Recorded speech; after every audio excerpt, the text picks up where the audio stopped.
Inkulinati is a literally artistic turn-based tactics game filled with fart jokes, farm animals, and medieval tropes. Is it a reinvention of the genre? Wait, what genre exactly? Watch on and find out. My name is Thoraxe, and this is Strategy for Busy People. If you've got a few minutes, I'll tell you what to play. Inkulinati by Yaza Games is definitely interesting. I'll give it that. And I gave it almost 2 hours to try and figure out exactly what it is. I'm still not entirely sure. On the surface, Inkulinati is a turn-based tactics game. So far, so good. You have different character classes, if you will, each with its own special abilities. Check. Ranged and melee combat feature prominently. Check. There is an interesting pushing/bumping mechanism. Check. Your tiny, as it's called in the game, is essentially your hero and must be kept alive. Check. Eunuchs wake up to take their actions and then go back to sleep. Check, I suppose? In a similar vein to other turn-based tactics games, you have a primary resource, ink, which is used to bring characters into play. You can get more ink by having your units fall back asleep on top of ink piles. I mean, that seems reasonable, I suppose. Let's pause and go into some of the backstory, except I'm really not sure what the backstory is here. Each combatant, if you will, is an artist and draws stuff using the aforementioned ink. More on that in a moment. The tutorial is called the Academy, where you learn many of the game techniques from the master. Some of the tutorials are actually not that straightforward and took several attempts to get right. But that's okay because I learned, gosh darn it. Success was, in fact, an option. When you start on your journey, the main part of the game, which is claimed to be procedurally generated, your Academy trainer ends up killed by death. So then your journey is actually to defeat death. This is not much of a spoiler here, I promise. So off you go to kill death. Right. And you do it by following the map and picking and choosing your way through the various battles. Yep. So anyway, as you use your ink to draw your units into play, your artist gets bored, which makes the units more expensive to draw. I guess drawing the same thing over and over could be boring, but I'm not sure how it would use more ink. Suspend that belief for a moment and just go with it. After all units take their turns, a new chapter begins. Because in the literal background, the story of your battle is being told. It's kind of cute. There are lots of cutesy things in this game. The sound effects are cute. The art is cute. The character movement is cute. The ideas are cute.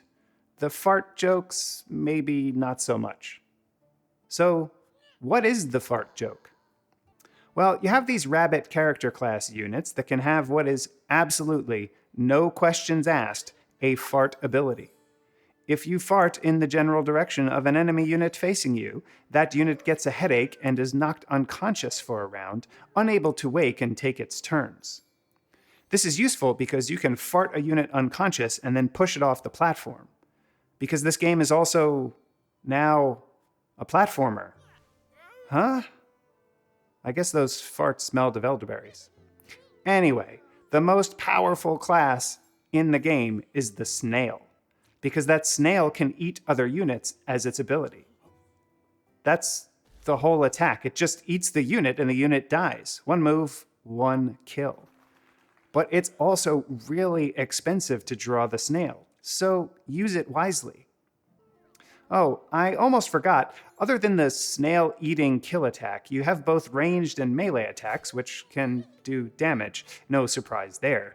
Your units do varying amounts of damage. There are buffs in the form of halos that can increase the damage you do. Your units can earn halos by various means. Passing grails. Check. Having the bishop cat cast a spell? Okay then. Having your tiny cast a spell. You know what? I think this entire game is actually a Monty Python joke in disguise. How did I not recognize that? The art style sure matches. Anyway, the game, right, of course, it's a good idea. I mentioned the new chapters beginning. After enough chapters go by, the apocalypse comes and fires start to encroach from the edge of the map. Then, in addition to potentially being able to push units off of the platforms, you can also push them into fiery death. Did I mention this game is weird? Because it's totally weird.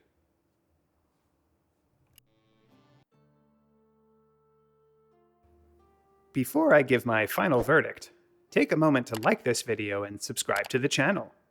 Don't forget to share it with your friends. Agree with me, disagree with me, or want to see other content? Let me know in the comments below. Want to try this game yourself?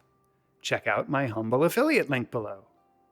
And if you want to support me in making more of these videos, become a patron on Patreon. Your support really makes a difference. The final verdict. I don't normally like turn-based tactics games. I don't want to learn all the intricacies of the various unit interactions. I certainly don't like deck builders, and this game has some deck building elements too, as you choose various character classes to equip for upcoming battles and choose other abilities, buffs, and so forth. But Inkulinati has a pretty darn deep tutorial system that does give you a firm grasp of the basics. The fact that the journey is supposedly procedurally based means that there's definitely replayability, although how many times you can take that fart joke, I'm not quite sure. There is definitely plenty of strategic depth here behind a refreshingly different, albeit juvenile at times, decor.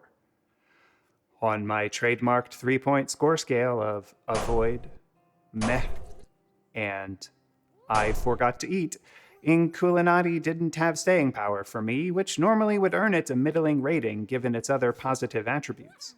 But I decided that the entire game is a closet Monty Python joke, so you should buy it, and it gets 1 million made-up points. I just wonder if there are any dead parrots or Messiah Easter eggs. Hello, Polly!